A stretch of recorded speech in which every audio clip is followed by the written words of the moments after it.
C'est un document qui démontre un peu comment au départ je me suis intéressé à tout ce qui est médecine non conventionnelle. Donc peut-être, je dois vous dire de suite, ce document, je l'ai enregistré quand mon papa avait 80 ans. C'était donc pour son anniversaire, et je lui ai demandé de nous rappeler, il y avait ma sœur, il y avait ma famille, un peu comment, à travers les souffrances de ma maman, qui avait un cancer, il a commencé, mon papa qui ne sonne plus de ce monde, à vouloir la faire aider, je dirais, par les médecines non conventionnelles. Et vous allez écouter cette cassette qui dure à peu près 5 minutes, si le son est assez bon.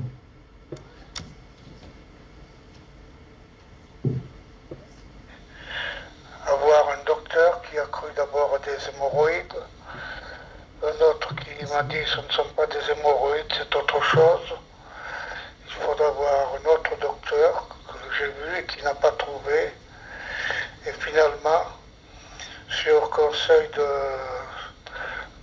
Tienne Nobeli, elle m'a recommandé au professeur Roger, qui est spécialiste de tir. Je fais de mon mieux, bien sûr, pour effacer, si possible, les prénoms et les noms, puisque je m'engage beaucoup en vous faisant écouter cette cassette, puisqu'il est question d'un médecin. Le nom du médecin qui l'a soigné, je le précise, vous allez l'entendre, a préféré être radié par le Conseil de l'Ordre, plutôt de ne pas continuer à soigner selon ses méthodes. Mais les prénoms d'autres personnes, j'ai fait de mon mieux pour les effacer, même si ce document, ma maman, je le précise, quand elle est décédée, j'avais 16 ans. Donc on va vous parler de quelque chose qui est très ancien, puisqu'à l'époque, je dis, moi j'avais 16 ans. Et lui, hélas, a diagnostiqué tout de suite un cancer du rectum. Il m'a demandé ma situation de famille, 2 jeunes enfants. Il m'a dit c'est très triste parce que votre femme ne survivra pas à cette maladie. Il m'a dit ce n'est pas rapide, c'est long mais c'est sûr. De là, en parlant avec mes collègues des épiciers du groupement, Royer m'a recommandé un médecin qui avait été radié du Conseil de l'Ordre. C'était un médecin colonel, docteur Reynaud. Lui, sans qu'il voie maman, avec une simple mèche de cheveux, il a pu me dire plus que le docteur ne m'avait dit depuis le temps qu'il la suivait. Il m'a dit elle a le cancer du rectum avec métastase au rein gauche. Il m'a dit je vous garantis de la guérir, mais il faut que vous me garantissiez que vous ne la faites pas opérer, parce que si vous la faites opérer, je ne réponds plus de rien. De là, nous avons... Je vous l'ai dit, bien entendu, en ce qui me concerne, en ce qui concerne le CEPI, on n'est pas là contre les médecines officielles, bien entendu. Donc n'interprétez pas mal ce qu'a dit ce médecin. Il y a un sens à ce qu'il a dit. C'est un traitement qui semblait donner de résultats probants au commencement, mais malgré tout, les douleurs persistantes ont fait que maman a toujours voulu être opérée. Donc l'opération a été décidée au moment où je n'avais plus aucune raison de retarder cette intervention. Je l'ai mise au courant que c'était une intervention très importante, mais elle m'a dit « Beggars can't be choosers ». Traduisez, les mendiants ne peuvent pas choisir.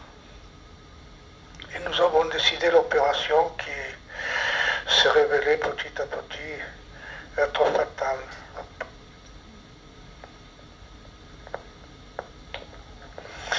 Donc le docteur Reynaud m'avait dit c'est maintenant une masse morte, il n'est plus que question de temps, mais ça n'évolue plus et petit à petit j'arriverai à la guérir complètement. Du reste, il ne prétendait être payé qu'à la guérison. Oui, il t'a dit que c'était une masse mort, d'après ce que tu m'avais expliqué auparavant, au bout d'un certain nombre de séances de son traitement. Est-ce que tu sais à peu près en quoi consistait ce traitement? Est-ce qu'il devait voir maman ou pas pour cela? Je ne me rappelle pas s'il est venu voir maman une fois, mais autrement il a soigné à distance.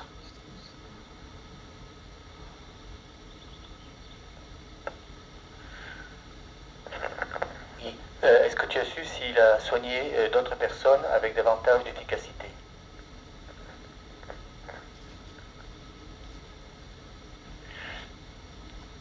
Oui, entre autres, on m'avait parlé de la femme d'un boucher. Et je lui ai demandé des explications. Il m'a dit, vous pouvez aller le voir de ma part. Et j'ai vu ce boucher qui m'a fait toutes les éloges possibles à son sujet. Il avait sauvé sa femme.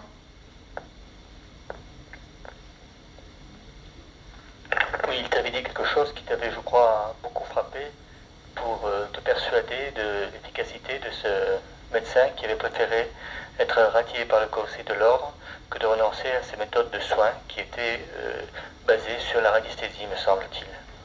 Oui, c'est exact. Quand j'ai vu ce boucher, qui m'a expliqué ce qui s'était passé avec sa femme et tout, à un moment donné, emporté par la force de conviction, il avait un couteau qu'il a planté dans son frigo pour me dire si ce n'est pas vrai que je reste sec ici.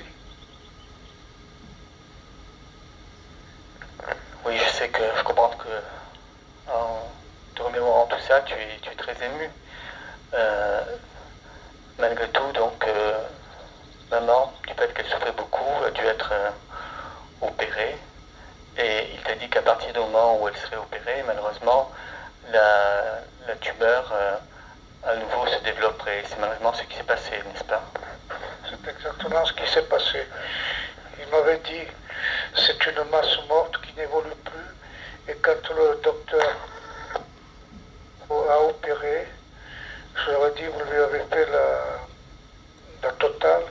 Il m'a dit non, parce que c'était une masse morte et ça n'avait pas l'air d'évoluer, donc nous avons laissé le circuit normal. Et nous pensons que ça ira très bien. Hélas, il s'est trompé. Quelque temps après, la tumeur a réapparu avec toutes les ramifications qu'on pouvait imaginer. Et ça a été la grande opération pour anus artificiel, etc. et l'attente de la fin fatale qui était prédite. Oui, je crois aussi que le docteur Reynaud, donc médecin et radiesthésiste, avait décelé, donc, grâce à son pendule, des ramifications, ce qu'on appelle des métastases rénales, alors que les médecins, je dirais, officiels, classiques, n'avaient pas au départ prévu ces métastases. Pas du tout. Pas du tout. J'ai même demandé au docteur ce que voulaient dire les métastases, au docteur Reynaud. Il m'a expliqué que c'était la prolongation du mal, mais je dis les autres docteurs ne me l'ont pas dit. Mais ils me disent, ils ne peuvent pas vous le dire, ils ne le voient pas. Moi, je le sens. Oui, je crois qu'il a, donc toujours le docteur Reynaud, soigné une autre famille, la famille. Peut-être tu leur avais conseillé. Oui, parce que cette brave femme est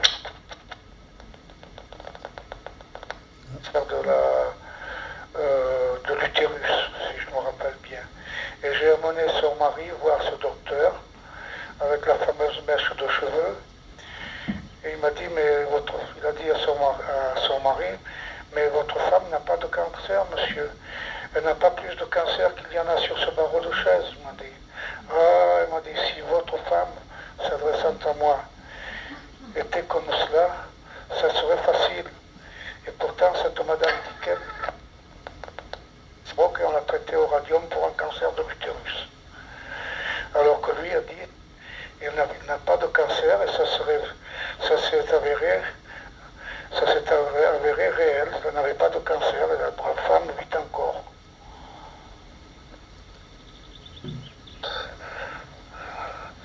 Ce sont pour moi de très pénibles souvenirs, mais devant l'insistance de Michou, qui est bien compréhensible, j'ai tenu à lui rappeler tout ce que j'avais passé à ce moment-là. Oui, papa, je te remercie beaucoup. Je sais que j'ai remué des choses très dures en toi, mais que nous avons vécu ensemble, puisque j'avais à cette époque-là environ 14 ans et maman est décédée en 56, donc j'avais 16 ans quand elle est décédée.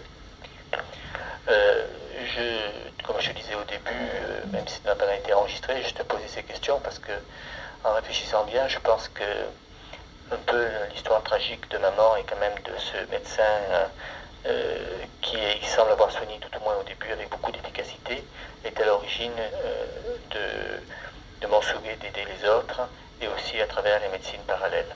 Merci beaucoup papa, je t'aime beaucoup. Je vous remercie beaucoup de votre écoute. Merci infiniment.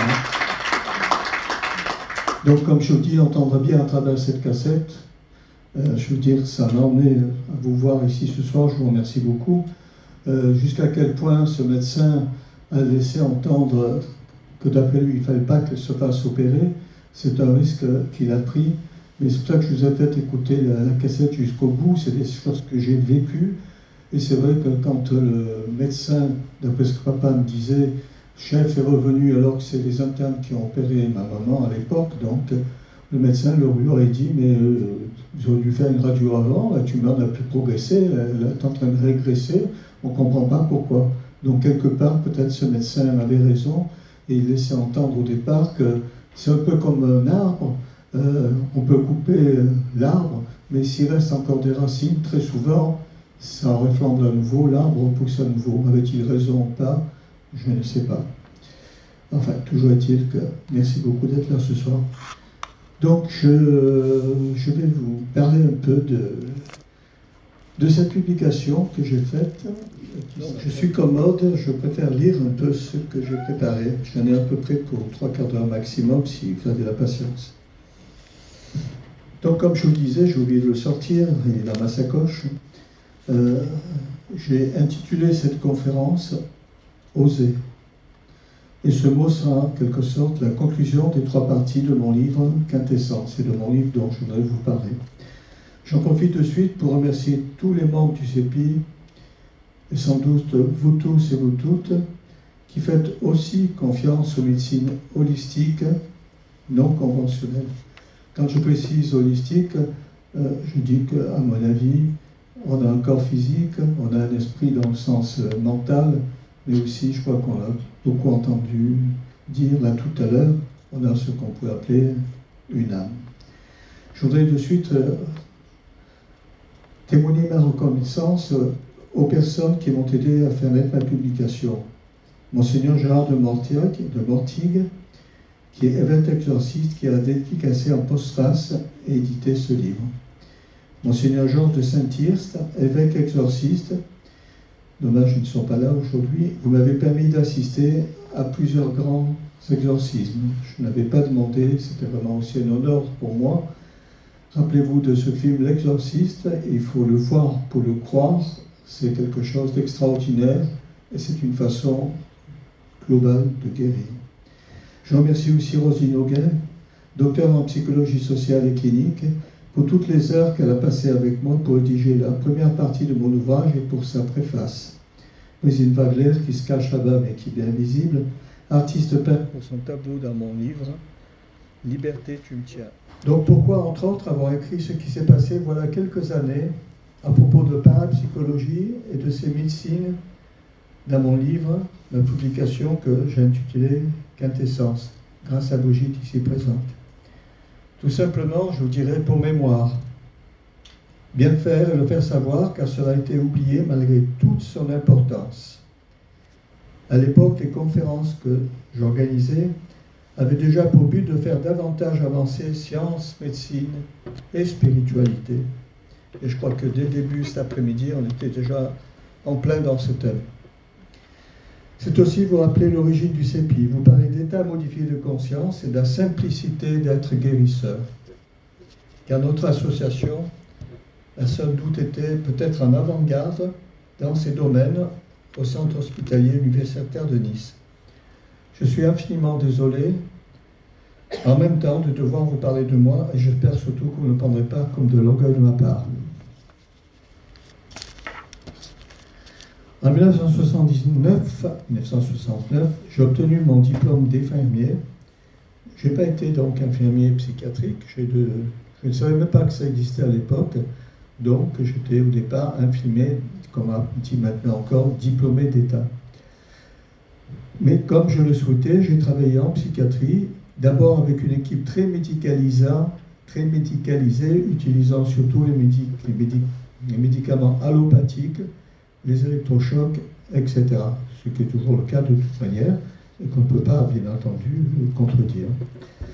Depuis le décès de ma maman, je vais vous en parler, j'avais commencé à m'intéresser aux médecines parallèles, entre autres au magnétisme et à l'hypnose. En effet, comme je vous disais, mon père m'avait fait aider par un médecin homéopathe et radiesthésiste. Ce médecin avait préféré être radié par le Conseil de l'Ordre plutôt que de ne pas continuer à soigner selon ses méthodes. Il ne se faisait payer que les résultats obtenus. Il avait fait le diagnostic de cancer de ma maman avec son pendule, une planche anatomique, la photo et les cheveux de ma mère. Je m'en souviens toujours, donc, comme je vous dis, petite planche anatomique, les cheveux de maman, sa photo, le pendule. A-t-il fait, comme je dirais aussi, entre guillemets, de la télépathie? A-t-il lu dans la pensée de mon père ce que lui savait par rapport à la gravité de la maladie de maman? Enfin, toujours est-il, il ne s'est pas trompé. Donc au début, le traitement avait été visiblement efficace. Ma maman souffrant trop, elle se fit opérer, donc c'est elle qui décidait quand même, mais décéda par la suite. Il n'y a pas de secret, on a aidé à abréger ses souffrances. Donc j'avais 16 ans. Je peux vous dire aussi que ça m'a emmené à ce que vous soyez là aujourd'hui. Donc cette dame, ma maman, je veux dire, elle fut aussi aidée par une magnétiseuse et soignée à l'époque, bon, elle n'avait pas mon âge, avec les tisanes du curé de Paix, qui avait une grande renommée. Aussi, c'est en 1977 que j'ai fondé le CEPI, Centre d'études parapsychologiques et des phénomènes inexpliqués, qui était tout simplement au départ section de l'association sportive et culturelle au CHU, et j'ai commencé à utiliser l'hypnose surtout au niveau expérimental. En même temps, c'est un peu toute mon histoire, sans prétention j'espère, j'ai eu la chance de pouvoir écrire des articles sur nos activités dans les 2 revues de l'hôpital, ce qui a fait connaître le CEPI, particulièrement à l'hôpital Pasteur où je travaillais. Vous trouverez tous ces documents avec nos surprenantes expériences, je disais expériences à l'époque, faites y compris aussi d'anesthésie. C'est-à-dire qu'on reprenait un peu les lectures de tout ce qui avait été écrit au niveau d'hypnose et on mettait en pratique tout cela. Et bien entendu, donc, quand je disais parapsychologie, on faisait des expériences parapsychologiques et vous comprenez lesquelles et pourquoi. Pour pouvoir ensuite utiliser les techniques amenant aux états modifiés de conscience et dans un but thérapeutique, j'ai réussi à obtenir, au fur et à mesure de ma carrière, les autorisations nécessaires des médecins psychiatres avec lesquels j'ai travaillé. Je utiliserai la sophrologie, puisqu'à cette époque-là aussi, on a commencé à parler de la sophrologie, qu'avec peu de personnes, car automatiquement, j'avais tout mon temps, surtout pour faire mon travail d'infirmier, mais pas de thérapeute. Mais vous pouvez lire aussi les détails de ces séances, malheureusement éparses, dans mon livre. En 1978, je me suis inscrit à l'école justement supérieure de sophrologie de Nice, mémoire de l'époque, conscience et énergie, ne fut pas accepté, et pour cause. Parler d'énergie. 78. La même année arrive à Nice, à l'hôpital Pasteur, le professeur Henri Collomb. Tout à l'heure, indirectement, nous en avons parlé avec Marc Lillo. Donc lui était ethnopsychiatre, il venait de Dakar au Sénégal avec le docteur Michel Boussa et Rosine Aucun, dont je vous ai parlé, et qui m'a préfacé la première partie de mon livre. Donc le professeur Collomb arrive à Nice et fonde l'association Psychiatrie sans frontières auquel je dois beaucoup.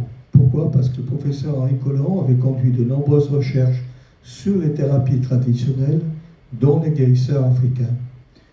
Je décide donc de rester avec son équipe qui impulse un nouveau fonctionnement à l'abbaye psychiatrie, dont les thérapies de groupe dans un service ouvert à l'extérieur. Tout à l'heure, on a parlé de psychiatrie. Nous avions aussi, à l'époque, on parlait de placement d'office ou de placement volontaire. Bon, c'était peut-être un peu aller très loin, mais je dirais peut-être certains médecins de l'équipe pensaient qu'on ne peut pas soigner quelqu'un contre son gré. Je ne suis pas de son avis. C'est pour ça que même pour les placements volontaires et les placements volontaires signés par les familles, le service était ouvert avec toutes les complications que cela a pu nous apporter, et j'ose dire en ce qui me concerne aussi en tant que surveillant médical par la suite. Donc malheureusement, si vous voulez, le professeur Collomb décède le 9 octobre dans des circonstances restées, semble-t-il, assez obscures. Ces obsèques, à laquelle j'ai assisté bien sûr, sont à la fois émouvantes et particulières. L'église de Saint-Pons est bondée. 3 patients, des soignés. Le terme a changé dans le service et nous sommes tous en tenue de ville. Ils font son éloge funèbre et un patient africain joue du tam-tam.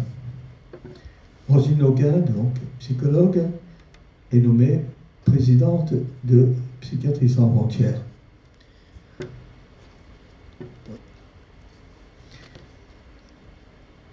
De 1980 à 1988, Psychiatrie sans frontières organisera à l'abbaye psychiatrie, à l'hôpital Pasteur, 9 séminaires internationaux pluridisciplinaires ouverts à tous ceux concernés par la psychiatrie sociale et l'ethnopsychiatrie. Sous-entendu, participer tout le monde, psychiatres, ethnologues, sociologues, soignants et soignés et guérisseurs.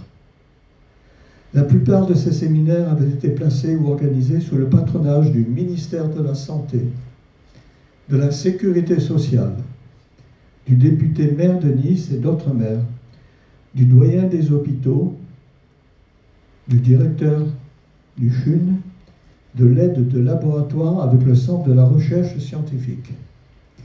FR3, qui filmait et diffusait des reportages sur ces séminaires. Radio France Côte d'Azur y participait aussi.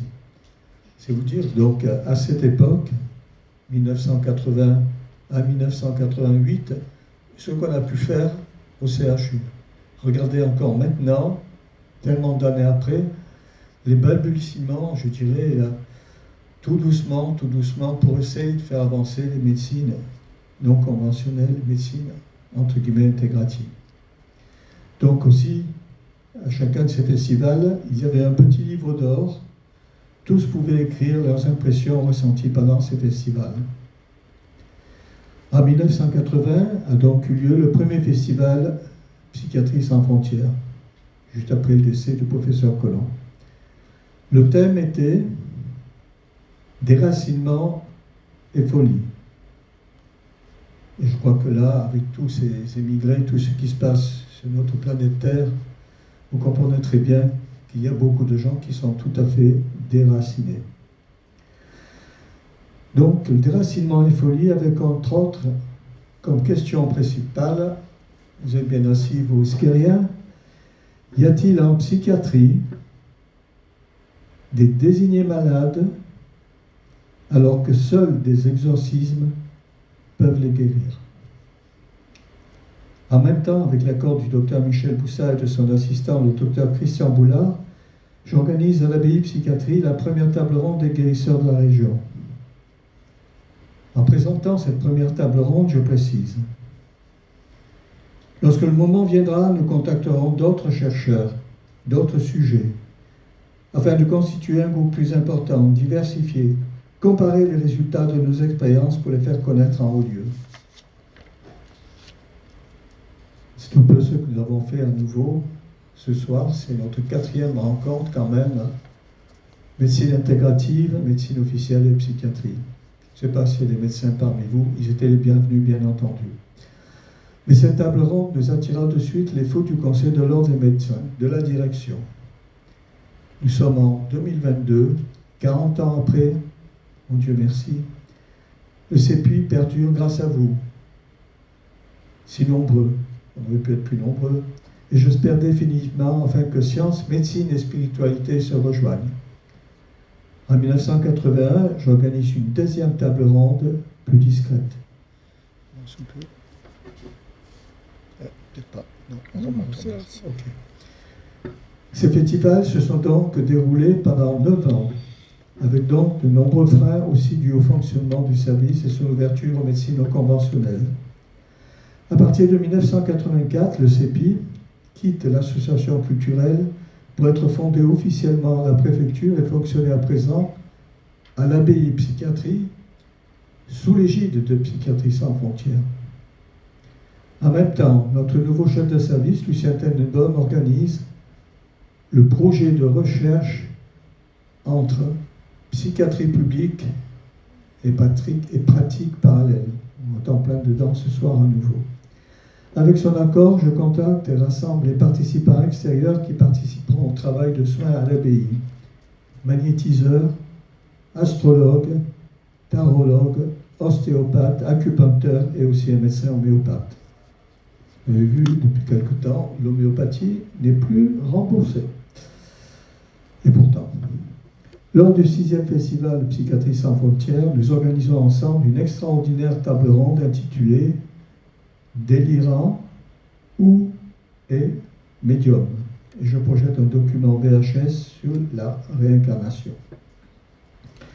Vous trouverez l'article « Délirant ou et médium » du Dr Tenenbaum sur notre site cepi.fr, avec son autorisation, bien entendu. Du coup, j'ai repris quelques extraits donc, de ce qu'écrivait Dr Tenenbaum après cette grande rencontre délirant et ou médium. Ce que la psychiatrie occidentale appelle délire ou vécu psychotique est-il ou non voisin, voire cousin, de ce qui permet aux voyants et aux guérisseurs d'exercer leur art? Le délire est-il l'exercice perturbé d'une faculté médiumnique? Sont-ils dans un état particulier au moment de leur activité spécifique? Point d'interrogation. Toujours en 1981, le projet de recherche médecine naturelle ABI, le terme a changé, remplace le précédent et est mis en pratique. C'est un vrai partenariat avec l'équipe médicale et paramédicale, mais cela nous amène à nouveau des problèmes avec la médecine officielle. 1986, 2 stagiaires en sociologie qui étaient venus dans notre service et que j'accompagne le plus souvent pour rencontrer guérisseurs, les guérisseurs que je connais et qu'elles interviewent, écrivent un très intéressant mémoire de maîtrise de 250 pages. Le magnétisme, une nouvelle attraction, avec en annexe tous les entretiens de ces thérapeutes. J'ai pu un peu vous attirer ce soir aussi grâce à tous mes amis du conseil d'administration du CEPI. Voilà, je fais des jeux de mots.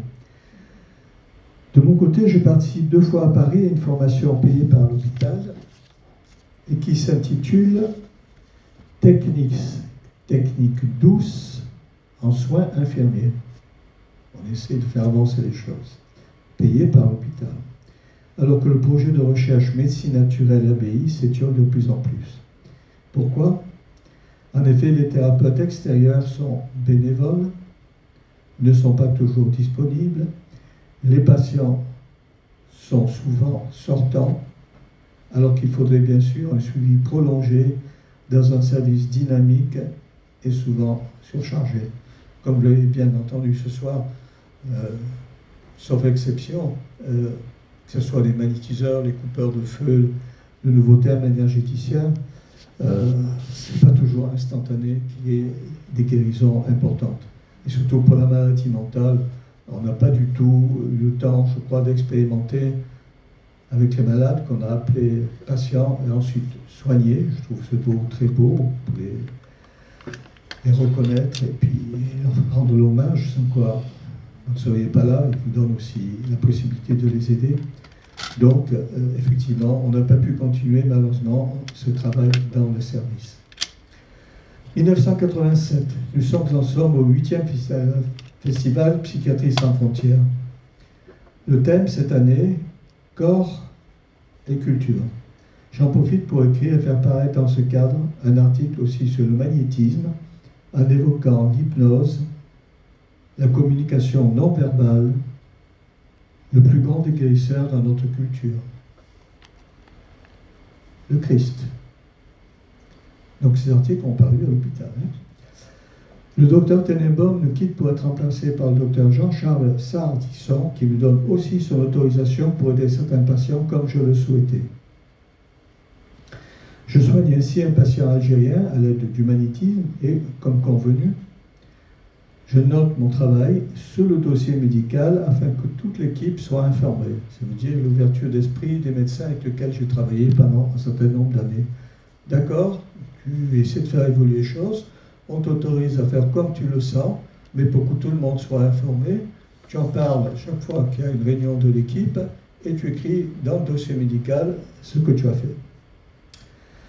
Donc, je me répète, je soigne un patient algérien, malchance, se soigner, patient psychopathe, blesse notre nouveau chef de service.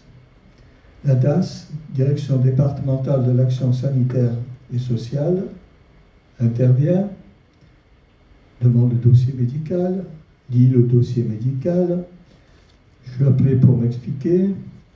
Heureusement, je parle de ma formation à Paris, où nous a fait rencontrer un magnétiseur. Ça m'a un peu sauvé. Donc Jean-Charles Ardisson, médecin, bien sûr, à ce moment-là, prend ma défense. Pas de répéter, pas que je suis marqué en rouge depuis la date, par la DAS, mais enfin, ça fait depuis 87. Je suis toujours là pour vous faire évoluer les choses. Heureusement aussi, j'ai rajouté, les médecins de la DAS n'ont pas visité ce que j'appelais la salle voûtée de l'abbaye psychiatrie qui m'avait été attribuée pour soigner. Il figurait de nombreux articles sur la parapsychologie, des citations, mais aussi des images du Christ, du Saint-Curé d'Ars et du Padre Pio. Tous ces documents, vous pourrez les retrouver puisque je les ai conservés et ils m'ont servi à écrire cette publication dans ma petite publication en quintessence. 1988. Encore des synchronicités, pas toujours positives, mais bon, vous verrez au bout du compte. 9e et dernier festival Psychiatrie sans frontières. Le thème, j'avais oublié que je l'avais noté, hasard, le thème donc, de ce dernier festival, pouvoir et possession. Pouvoir et possession. Pouvoir et possession. Donc c'est un autre médecin, il n'y a pas de secret, le docteur Hans Sarasat, qui vient remplacer le docteur Charles Ardisson pour fermer le service. L'abbaye psychiatrie, fondée par le professeur Colomb, n'existe plus. Toute l'équipe médicale est mutée, moi avec, et je me retrouve à nouveau avec l'équipe du professeur Darcourt et du professeur Tringuet, au pavillon, chez pour ceux qui connaissent Pasteur. Tout ce que je vous dis est vrai, bien entendu, donc. Mais des fois, je ne peux pas citer les noms de certaines personnes. La phrase suivante, à mon arrivée au pavillon J, un médecin avec lequel j'avais travaillé me fait remarquer qu'il n'est plus question pour moi de parler d'hypnose, de magnétisme dans ce pavillon. Mais, 1990, donc, je suis à nouveau avec l'équipe du professeur Darcourt qui m'a gentiment, et je le dis, très gentiment accueilli à nouveau dans son service. 1980, j'apprends l'existence au CHUN de l'Association d'échange international d'infirmiers. Il est possible de partir en Suède, où l'on pratique beaucoup l'hypnose thérapeutique. Quelle chance! Je pose ma candidature. 1991, donc il fallait présenter un projet. Mon projet, donc, partir en Suède pour essayer d'avancer un peu plus au niveau hypnose, n'est pas retenu, mais on propose de représenter donc mon projet partir en Suède. Faute de pouvoir utiliser des techniques amenant aux états modifiés de conscience, je crée pour les patients du J2, donc où j'étais là-haut, à nouveau surveillant médical, anti-mène en cadre médical, je fonde ce que j'appellerai le groupe de pensée positive, avec musique de relaxation, chaîne d'énergie positive, main dans les mains. Pour les patients, bien entendu. 1992. Mon projet de partir en Suède à propos d'hypnose est accepté. Je serai hébergé 15 jours à Göteborg, visiterai les hôpitaux de Vaderlaken et Tegens. 1992. Des rencontres, bien sûr, des échanges très intéressants, y compris au niveau hypnose. Pourquoi? À l'époque, Suède, on fait partie de l'Europe. Bon, 92. N'oubliez pas, nous sommes en 2022, 30 ans après. En Suède, à l'époque, 1000 membres faisaient déjà partie de la société d'hypnose suédoise, dont beaucoup d'étrangers.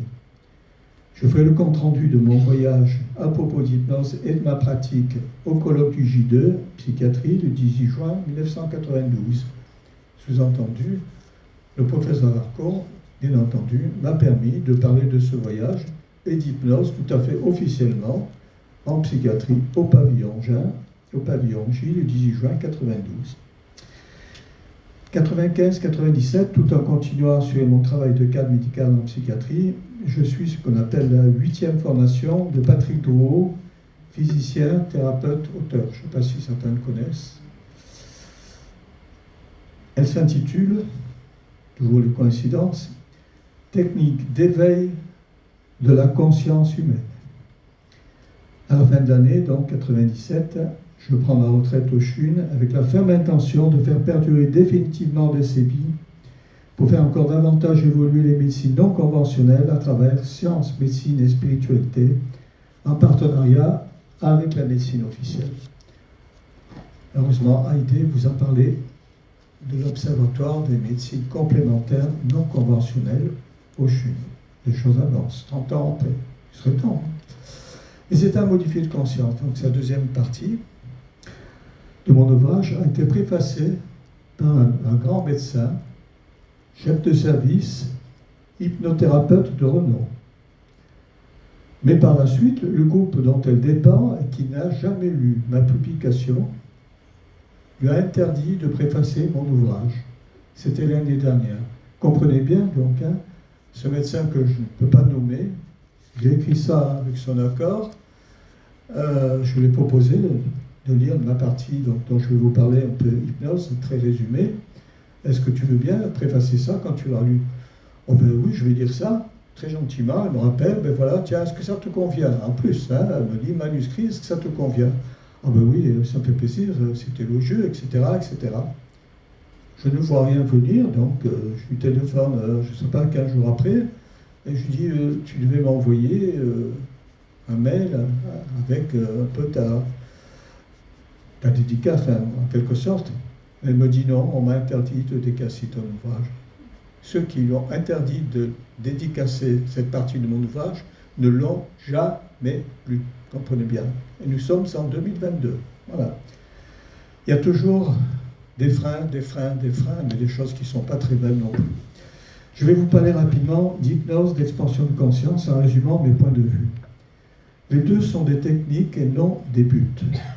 Lorsque je dis but, j'entends par là pratiquer l'hypnose avec une personne sans ensuite utiliser l'état modifié de conscience dans lequel elle se trouve pour l'aider à dépasser ses problèmes existentiels et à condition, bien sûr, d'en avoir la compétence. Si les buts, les intentions, c'est d'en faire seulement un sujet de spectacle, je suis tout à fait contre ces pratiques dangereuses.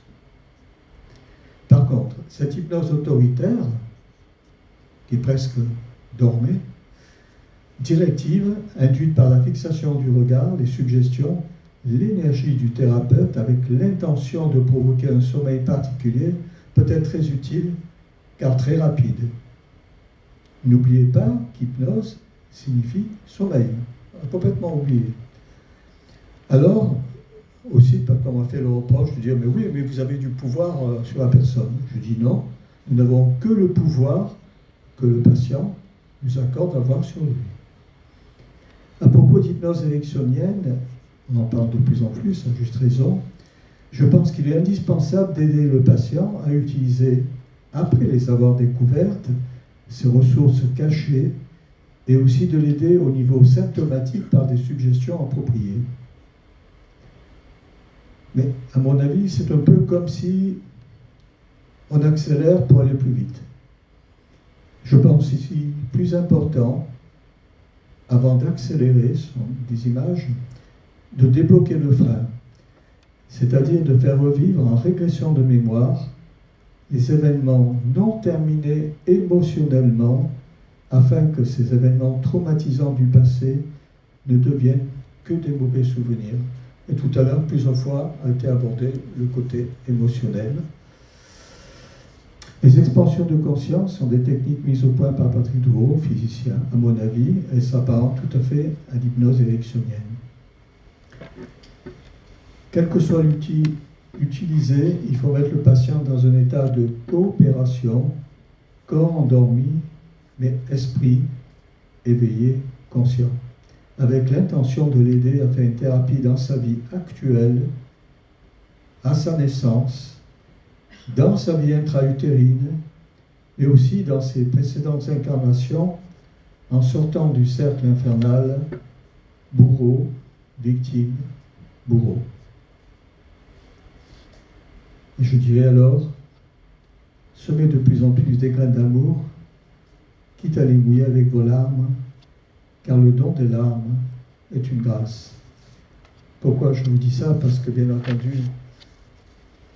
à travers quand même, oh Dieu merci, beaucoup de personnes que j'ai pu aider, et quand je vois les émotions qui sont refoulées, qui ressortent, ne serait-ce que sous forme de pleurs, de sanglots, c'est quelque chose qui est très fort et qui libère. J'ai oublié de vous le dire, je ne l'ai pas noté, c'est complètement oublié, je pense que c'est vrai, parce que c'est au cours d'une formation payée par l'hôpital que j'ai dit, mais ça je ne savais pas. Parmi vous, s'il y a des personnes qui pratiquent des thérapies et qui ont des résultats au niveau émotionnel, sachez que, messieurs, dames, enfin surtout les dames, quand vous faites la cuisine, si vous avez des oignons que vous épluchez et que vous pleurez un tout petit peu, c'est de l'eau. Si vous avez un moucheron dans l'œil, c'est de l'eau. Mais si ce sont des larmes qui reviennent et que vous avez refoulées, on fait l'analyse chimique, ce n'est plus du tout de l'eau. C'est plein de toxines. Et là aussi, ce que je vais vous dire me concerne, c'est mon point de vue. Je reste aussi convaincu que pour une pathologie se développe, il faut aussi un ensemble de causes, dont une essentielle, le terrain. Le terrain étant le niveau de conscience, ou l'état de conscience, Fida a expliqué, dans lequel on se trouve, le futur malade, lors d'une forte agression psychique, mais aussi physique. Par analogie, faites simplement la comparaison avec une graine. Va-t-elle germer si vous la laissez seulement sur le carrelage de votre habitation? Ici, bien sûr. Je prends des risques en disant un microbe, un virus ne se développera pas si le terrain ne lui est pas favorable, comme tout désordre physique, mental ou spirituel. Dans les cas devenant pathologiques, réfléchissez bien à ce que je vais vous dire, nous nous rendons compte que nous n'arrivons plus en quelque sorte à nous arrêter de penser. Tout se passe comme si nos pensées allaient de plus en plus vite, avec souvent les mêmes qui reviennent sans cesse. Puis il devient difficile de réfléchir, se concentrer, se souvenir de choses simples. Je ne suis pas là pour vendre mon livre ou chercher des personnes à soigner, mais je suis passé par là et je sais de quoi j'affirme, ce que j'affirme quand je vous dis ça. Vous réfléchirez quand vous avez ce qu'on appelle couramment des soucis, vous vous rendez compte, je me répète, on n'arrête plus de penser, tout se passe comme si nos pensées vont de plus en plus vite, avec souvent les mêmes pensées qui reviennent. Je suis gravement malade, je suis gravement malade, je suis gravement malade. j'ai envie d'ajouter attention à l'autosuggestion, nous portons peut-être une maladie. Puis les pensées donc reviennent tellement qu'il nous est difficile de réfléchir, de se concentrer, se souvenir de choses simples. Je suis passé par là, donc je peux l'affirmer. Alors le remède pour guérir, c'est pas tout de vous faire remarquer ce qui nous arrive souvent. Prendre vraiment conscience des causes traumatisantes. Et souvent, on ne peut pas les changer. Il ne nous reste qu'un choix. Les accepter. Et dans certains cas, arrêter tout effort mental, destructeur, aussi longtemps qu'il le faudra. Cela évitera ce qu'on appelle aujourd'hui peut-être un burn-out. Et je vais aller encore plus loin. Excusez-moi, je prends des risques. J'ai intitulé cette troisième partie « Simplicité d'être guérisseur ». 40 ans après, le CEPI continue à évoluer. Beaucoup connaissent nos activités et y participent. C'est aussi grâce à l'aide de vos témoignages de soutien, de sympathie que nous avons, si je puis dire, gagné, ce n'est pas notre mot, en 2020, ce que j'appelle notre procès grâce au médiateur de la ville de Nice. En effet, Miviludes, la mission interministérielle de vigilance et de lutte contre les dérives sectaires, nous avait reproché, entre autres, de parler de médecine non conventionnelle, de médecine énergétique et quantique. Je rappelle pour ceux qui sont au courant que l'Ordre des médecins avait aussi vainement intenté un procès contre les groupes de prière et d'accompagnement Macky et Daniel Lebois, que j'ai côtoyé ou animé de 1987 à 2019. J'ai quitté ce groupe tout simplement parce qu'on ne magnétisait plus les malades. Je vais vous parler à présent un peu plus en détail de ma façon de voir lorsque je dis la simplicité d'être guérisseur.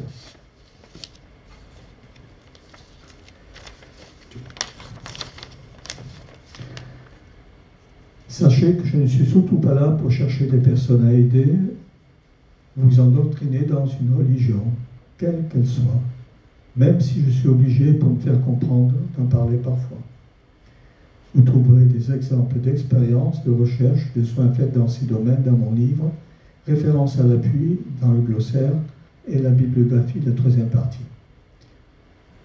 Tout au long de ma vie, donc, j'ai rencontré des thérapeutes, surtout magnétiseurs spirituels, qui ne sont plus de ce monde. Et très souvent, je leur demande de m'aider, de m'éclairer, si cela leur est permis, s'ils le souhaitent, si je le mérite. Je n'ai jamais entendu leur réponse. Et en plus, j'ai des problèmes auditifs, alors même quand je n'en avais pas, je n'ai pas entendu leur voix. Avec M. Matelin, j'ai oublié de vous en parler, donc c'est ce guérisseur spirituel que j'ai rencontré lorsque j'avais 17-18 ans. Avec M. Matelin, ils m'ont convaincu de leur vivant, de la force de la prière. Donc, des pensées, des suggestions, des visualisations positives. Tout à l'heure, une dame, je ne sais pas si elle était encore là, mais moi je suis tout à fait d'accord, qu'on parle de prière, de pensées positives, de suggestions, de visualisations positives.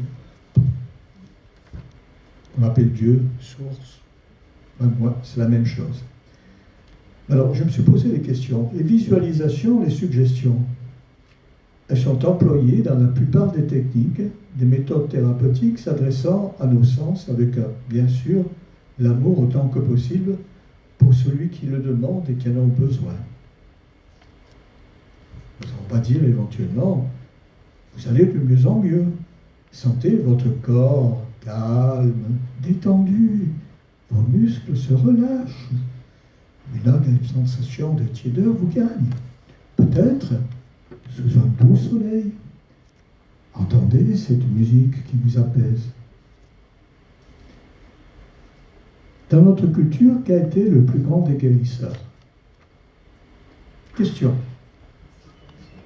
Alors, qui ose dire? Bon, écoutez, je pense que tout le monde est d'accord dans notre culture. Ça fait partie de l'histoire aussi. Moi, il me semble que c'est un monsieur qui s'est appelé Jésus, le Christ. Et il est venu nous apprendre surtout à pardonner. Et souvent, je me dis, mais à travers les personnes que j'ai pu aider, souvent elles sont dans une grande culpabilité. Elles n'ont pas réussi à se pardonner. Ou bien quelqu'un, effectivement, les a en quelque sorte agressées et elles-mêmes, elles ont du mal à pardonner à la personne si elles savent qui est leur bourreau, entre guillemets. Et j'ai envie de vous dire aussi, mais ce fameux Jésus-Christ, le Christ, surtout qui est venu nous apprendre à pardonner, qui était sa mère? Vous savez toutes. J'entends pas, mais c'est pas... Anne, aimer. Ce dit. L'anagramme, c'est aimer.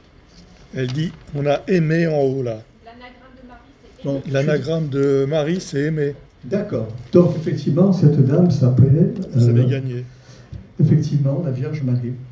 Et puis, donc elle s'appelait la Vierge Marie, elle a ce qu'on a appris dans l'histoire de France, hein, je crois aussi. Hein. Depuis qu'elle a quitté son corps, que fait-elle? Paraît-il, surtout dans le monde entier. Et en plus à distance. On a parlé de thérapie à distance, sans arrêt. Alors vous voyez, on invoque, si vous voulez, les saints, et puis donc les saints, ces entités bénéfiques existent toujours. Bon, si on part de l'idée que la Vierge Marie, elle est toujours quelque part là-haut pour nous aider si on lui demande, eh bien effectivement, on est quand même obligé de l'admettre. J'ai oublié de vous dire, moi c'est parce que je suis allé à Lourdes quand j'étais très jeune et que j'ai vu tous ces malades en brancard que peut-être la Vierge Marie m'a dit, mais non, le métier que tu fais, c'est pas ça pour toi, il faut que tu aides des personnes, donc j'ai fait d'autres métiers avant d'être infirmier, bien entendu.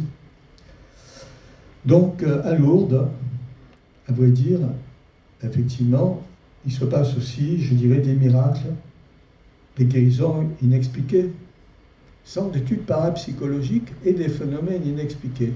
Donc, comme dirait si bien Monseigneur Gérard ou Monseigneur Georges, ce sont des guérisons inexpliquées, paranormales. Important. Moi, je me rappelle avoir vu un petit film en noir et blanc sur Lourdes.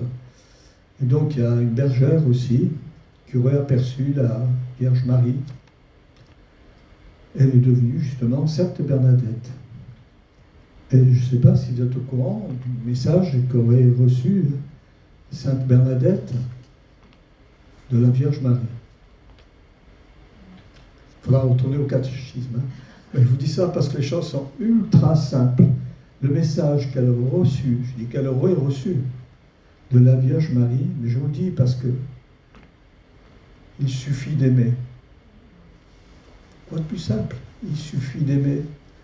Il suffit d'aimer. Et je ne sais pas si d'autres personnes connaissent le sanctuaire de Notre-Dame de la Salette dans le Vector, Vercors, qui attire aussi les foules.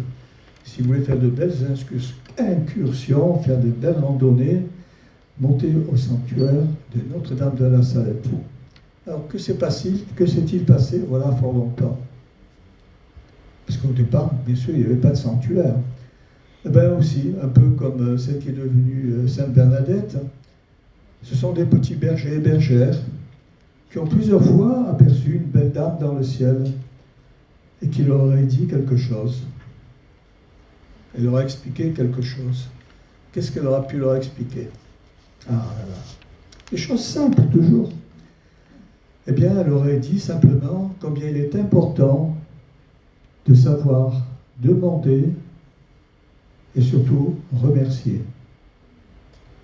Alors je dirais peut-être que la bergère à Lourdes, peut-être aussi les bergers de Notre-Dame de la Salette ou ailleurs, vous savez que j'ai travaillé en psychiatrie, peut-être qu'ils ont eu des hallucinations auditives, peut-être des hallucinations visuelles, puisqu'ils ont vu la Vierge Marie, ils ont entendu la voix.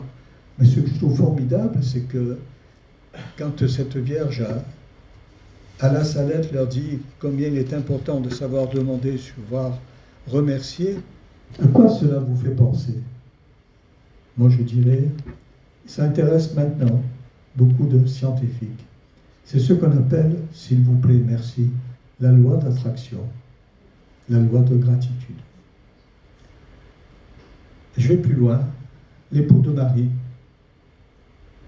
un certain Joseph, un homme, très simple, le mari virtuel de la Vierge Marie, si on va très loin, de cette femme.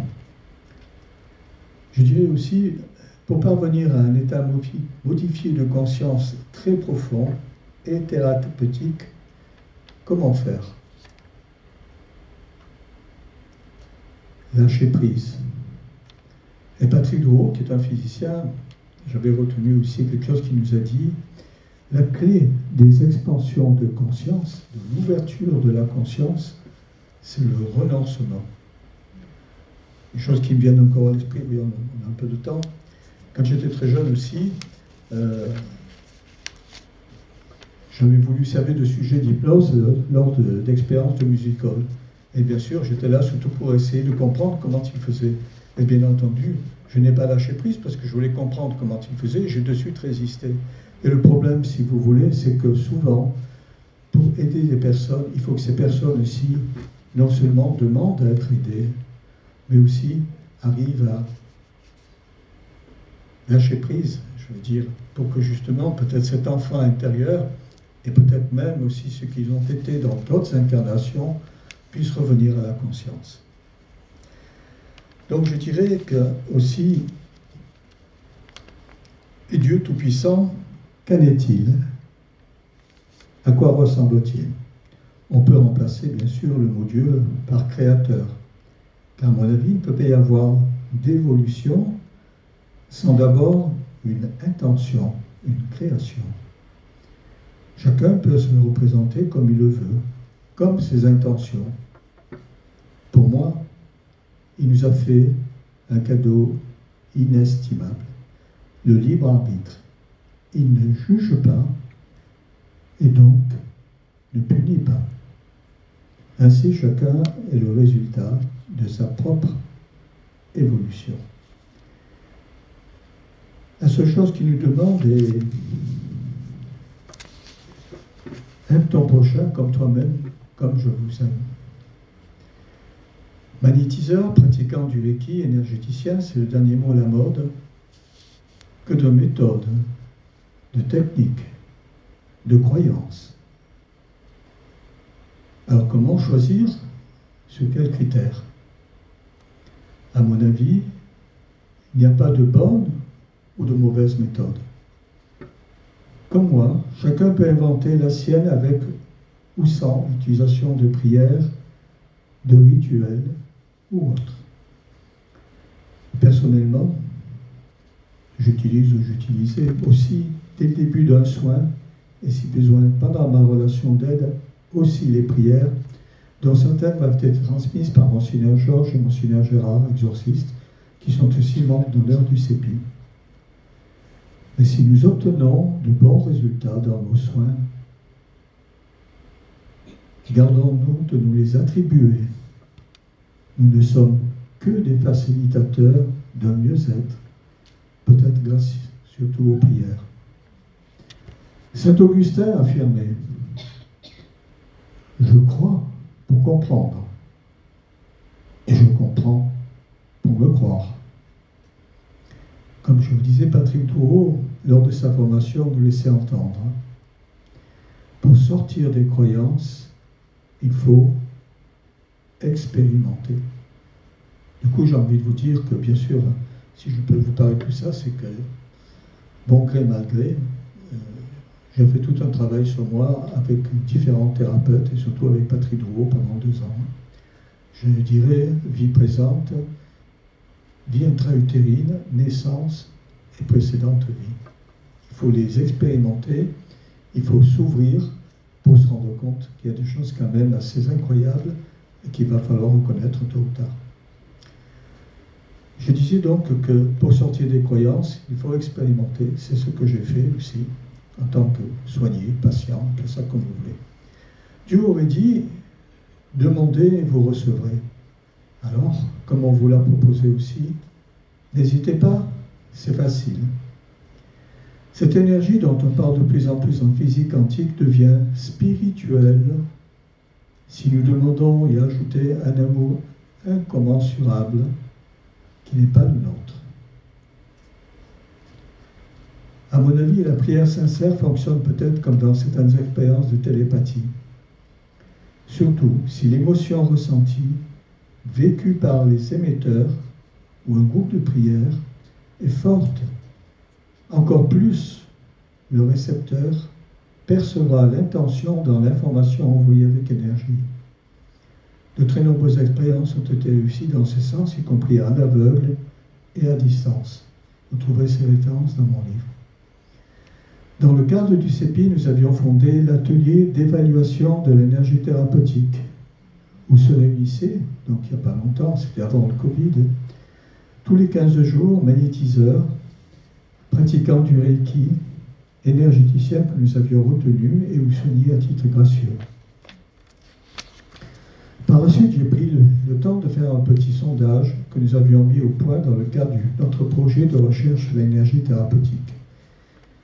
Donc dans ce projet, dans ce questionnaire, il y a 70 rubriques quand même, avec de très nombreuses questions, dont 50 du comment remplis. Sous-entendu, chaque fois que nous avons rencontré des gens quand même valables, qui disaient « je suis magnétiseur, je suis pratiquant du Reiki, je suis énergéticien », ok, d'accord, ça nous fait plaisir que vous remplissiez un peu ce questionnaire. Donc j'ai repris justement ces 50 questionnaires, et la principale question était pour moi: quelles sont les qualités principales que doit avoir un magnétiseur, sous-entendu pratiquant du Reiki, énergéticien. Je partage avec vous les principaux mots utilisés dans les réponses et le nombre de fois où certains ont été écrits. Je ne m'y attendais pas d'ailleurs. Amour, 11 fois. Par des qualités. Humilité, 11 fois. Écoute, 10 fois. Avec des phrases telles: porter attention à autrui, accepter d'aider sans contrepartie, soulager dans le désintéressement, savoir écouter le silence intérieur, gratitude envers les miracles de la vie. Sous-entendu, s'il vous plaît, merci. Surprenant aussi, le mot technique ou compétence ou méthode n'est jamais apparu dans leur réponse, et la plupart précisaient qu'ils utilisaient la prière lors de leurs soins. Je sais que toutes les personnes ici, même celles qui n'étaient pas présentes, je lui ai demandé discrètement: mais la petite croix que vous avez là, ah ben oui, vous comprenez ce que je veux vous dire. Lorsque j'ai rencontré et côtoyé ce grand guérisseur spirituel qui était Philippe Matelin, donc j'avais 18 ans à peu près, et qui m'a affirmé que je devais soigner en magnétisant, je pensais qu'en lui demandant qu'il allait me transmettre son secret. Donc je me disais, bon, maintenant je suis ami avec lui, il va me dire, pour avoir des résultats, comment il faut que je magnétise. Et sa réponse a été, en me prenant les mains et me regardant droit dans les yeux: faites comme vous sentez. Des années après, j'ai pris connaissance d'un article de Marc de Smet, écrit en 1978 et dans son revue, son ouvrage Le Guide des France des guérisseurs, où il interrogeait René de Hautquiette, magnétiseur et président du GNOMA. Tout à l'heure, on vous a parlé du GNOMA. Et donc le journaliste lui dit: mais donc président du GNOMA, magnétiseur, vous voulez dire par exemple que vous magnétisez de haut en bas? Eh bien non, je vais de bas en haut et ça marche quand même. Et là, il dit aussi: je me suis mis à regarder des livres sur le magnétisme. Et c'est là, donc il dit aussi, je me suis aperçu que j'allais tout à fait à l'encontre de ce qui m'était indiqué par les maîtres du magnétisme. Et il rajoute: je conseille toujours aux gens de créer leur propre méthode. Je vais vous faire mal encore, tant pis pour vous. Hein. Bon, vous êtes assis, vous risquez rien. Par la suite, j'ai revu un ami thérapeute, pratiquant et formateur pour le Reiki, tous les degrés, hein, quelqu'un que j'estime beaucoup, très connu dans notre région, et je lui ai demandé, mais avant, tu étais magnétiseur. Pourquoi maintenant tu es passé au Reiki? Mais mon ami Michel, c'est une question de mode, et c'est tout. Alors tout à l'heure, ça tombe bien, quelqu'un m'a demandé quelque chose d'assez important. Bon, c'est mon point de vue. J'ajouterai attention au prix. Attention au prix qu'on va vous demander. Demandez peut-être des références. On vous a parlé tout à l'heure de références, de vrais témoignages de satisfaction des soins offerts. Ce que je souhaite, j'espère qu'on y arrivera, mais on a beaucoup de choses en route en ce moment, que notre prochain atelier s'intitule, parce que nous aurons reproché d'utiliser le mot thérapeutique, prochain atelier pourrait s'intituler Atelier d'évaluation de l'énergie, d'amour, tout. Je pense que nous allons aussi fonder notre groupe. Il sera possible d'y faire des expériences parapsychologiques en état modifié de conscience profond provoqué par l'hypnose. Et Dieu, dans tout cela, je ne l'ai jamais rencontré, ni vu, ni entendu. Pas plus qu'un ange, un saint, une entité bienfaisante. M'ont-ils aidé? C'est une évidence. Si j'ai une petite mission, entre guillemets, ici-bas, c'est celle de faire encore davantage évoluer les médecines non conventionnelles pour une reconnaissance et une mise en pratique avec la médecine officielle que rien ni personne ne pourra remplacer. Ainsi, continuer autant que possible à accepter diagnostic, examen et traitement des bons médecins. Utiliser aussi les médecines douces et naturelles, on en a beaucoup parlé cet après-midi, avec un esprit de confiance, mais aussi de discernement.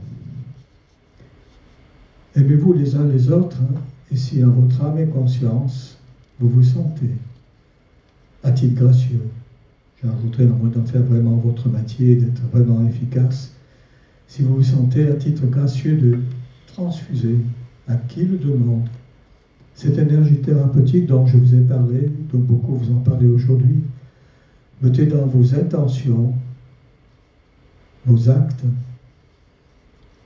votre état d'être, toute la quintessence, la qualité et la quantité d'amour nécessaires. Et puis, osez, et merci beaucoup.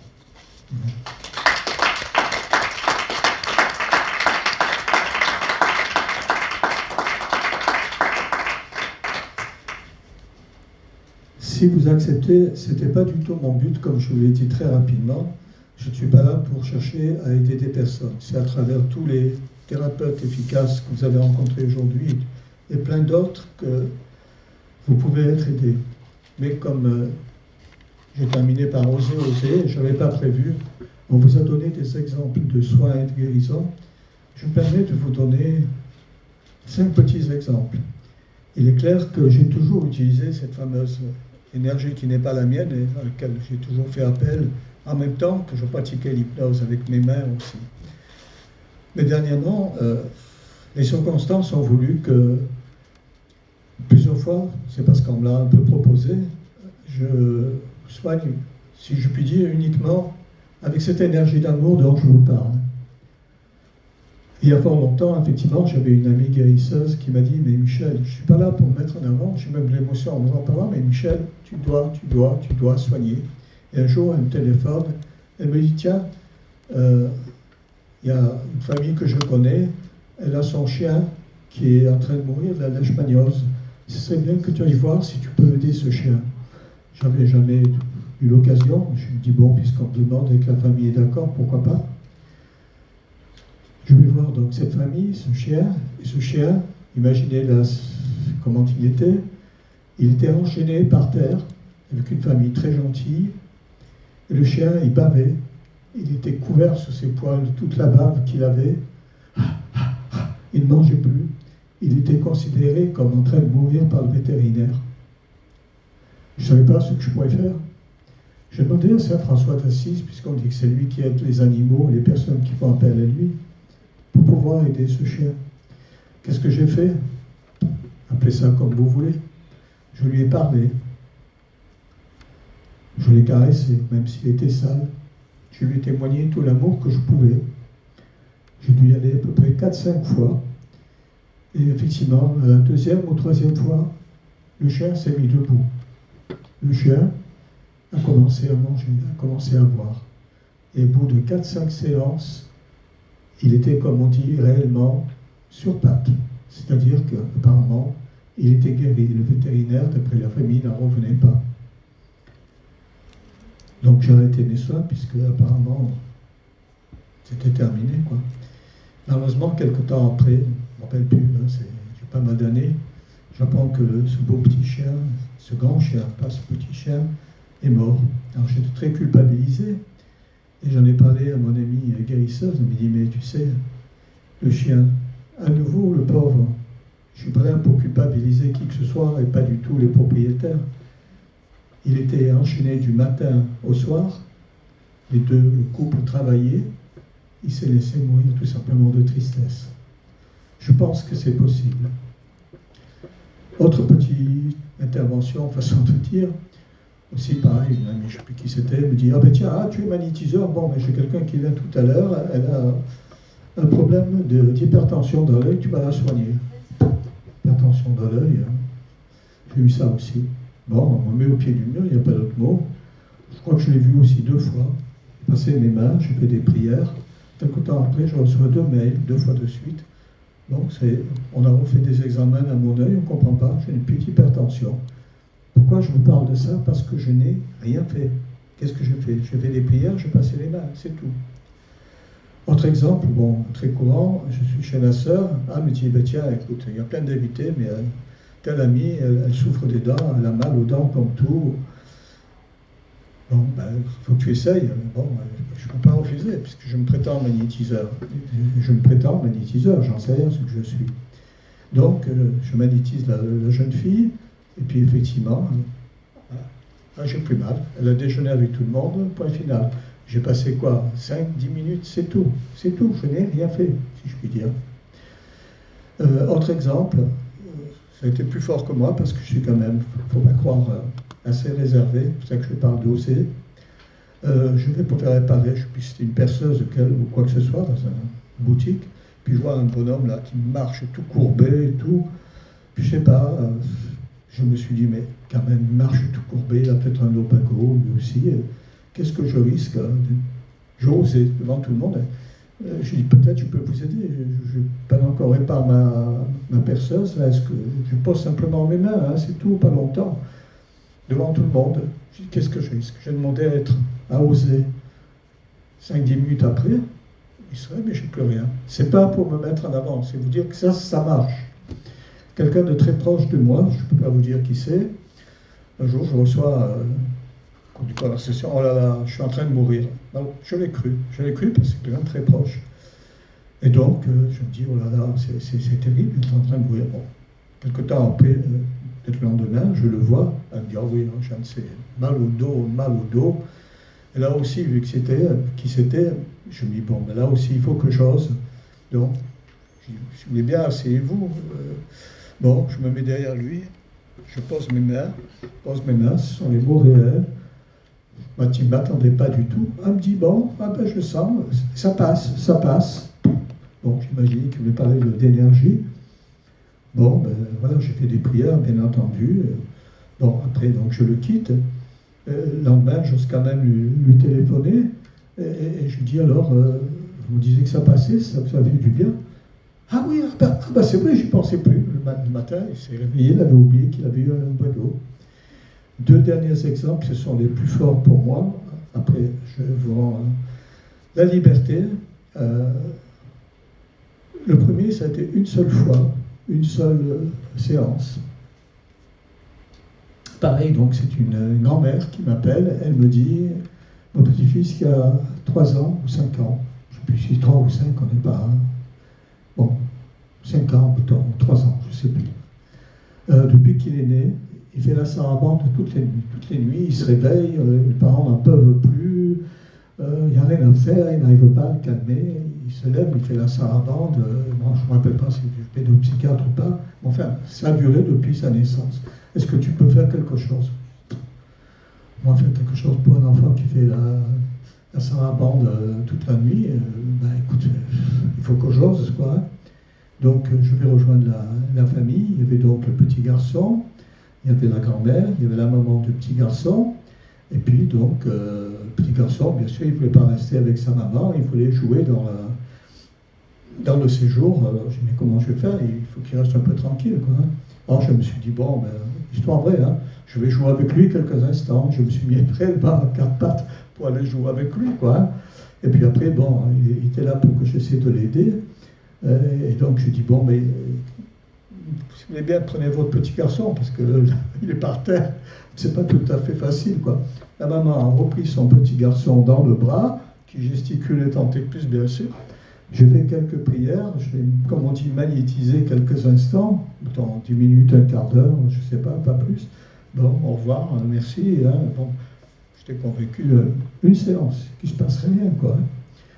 3 jours après, je reçois un coup de téléphone. Ça m'a beaucoup touché, je suis encore ému. Michel, le miracle s'est passé. Miracle. Bon, j'osais espérer que c'était ça, quoi. J'ai dit, mais qu'est-ce que tu veux dire? C'était la grand-mère au téléphone. Ah ben, là, depuis 3 nuits, il dort complètement, plus de problème. Mon Dieu, merci. Remercie. Je ne savais pas si ça allait durer. Peut-être 2-3 mois après, je retrouve cette grand-mère, et j'ose aussi lui demander, je ne croyais en rien par rapport au résultat. Sous-entendu, est-ce que ça dure? Ah ben oui, c'est terminé, il dort toutes les nuits depuis, plus de problème. Je le rajoute parce que je l'ai mentionné dans ma petite publication. Est-ce que ça a joué ou pas? La maman, donc, de ce petit garçon, quand elle était enceinte, était venue me voir, parce qu'elle me connaissait aussi, et elle avait très peur des piqûres, si vous voulez, qu'on lui ferait peut-être pendant qu'elle serait enceinte, pour une épidurale ou autre, quoi.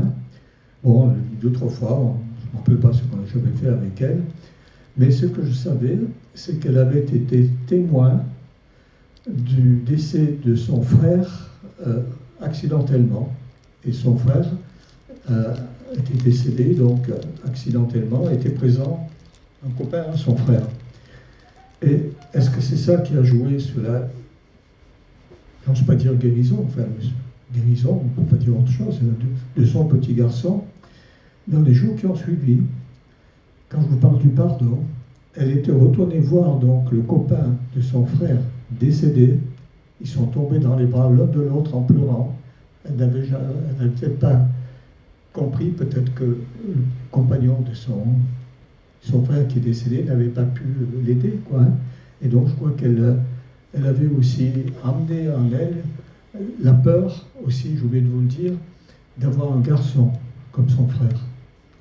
Dernier exemple, après je voudrais remercier encore de tout mon cœur, un ami ostéopathe, pareil, bon, me dit, tiens, écoute, j'ai une maman aussi, une petite fille, ah oui, elle était suivie, je crois, en pédopsychiatrie, je crois qu'elle avait 6 ou 7 ans quand même.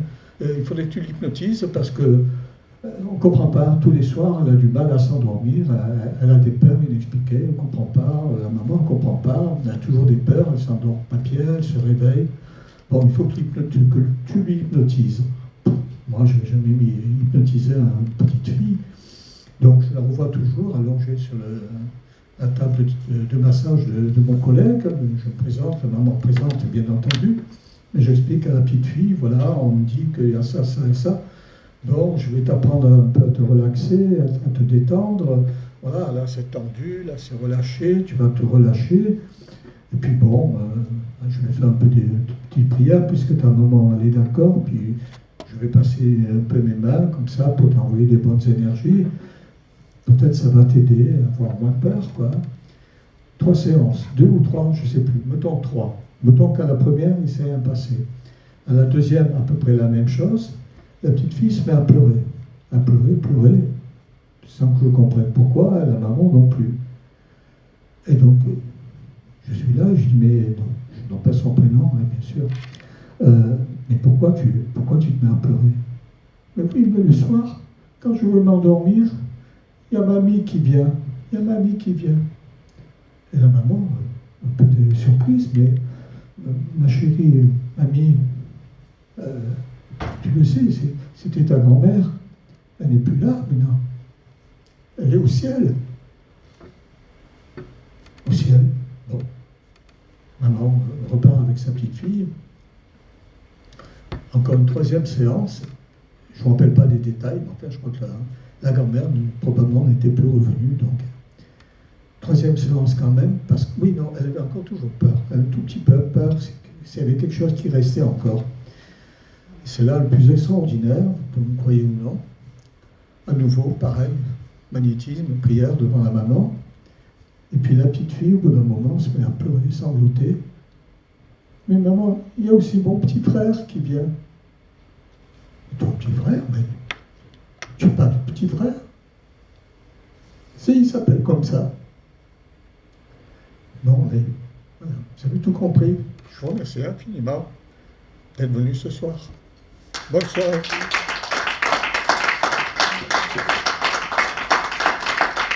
Je vous libère, merci.